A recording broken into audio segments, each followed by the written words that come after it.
ఇక్కడ అవారిత తాండవ అంటే ఎల్లప్పుడూ అంటే వారింపలేని తాండవం అంట. ఇక్కడొస్తుంది మన భారతీయ తత్వశాస్త్రం. అంటే వారింపలేని అంటే ఆపడం అనేది లేని తాండవం అంటున్నారు.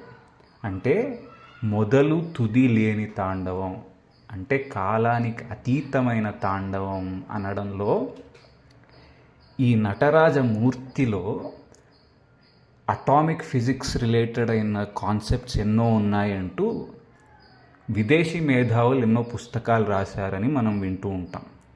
కాబట్టే European organization for nuclear research అన్న ఒక సంస్థ, స్విట్జర్లాండ్లో ఉన్న సంస్థ హెడ్ క్వార్టర్స్లో నటరాజమూర్తిని ఉంచారు అక్కడ. He symbolises particle physics and concepts of cosmics dance అన్నట్టు ఒక డిస్క్రిప్షన్ రాసి ఉంటుంది అక్కడ. కాబట్టి మన తత్వశాస్త్రం ఎంత లోతైనదో మనం తెలుసుకోవాలి. ఏదో కవులు ఏదో ప్రాసలు పదాలతో ఏదో పద్యాలు రాసేశారు అనుకుంటే మనకంటే మూర్ఖులు ఉండరు.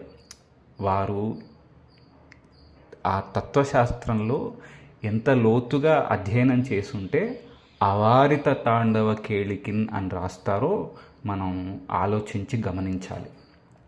అవారిత తాండవ కేళికిన్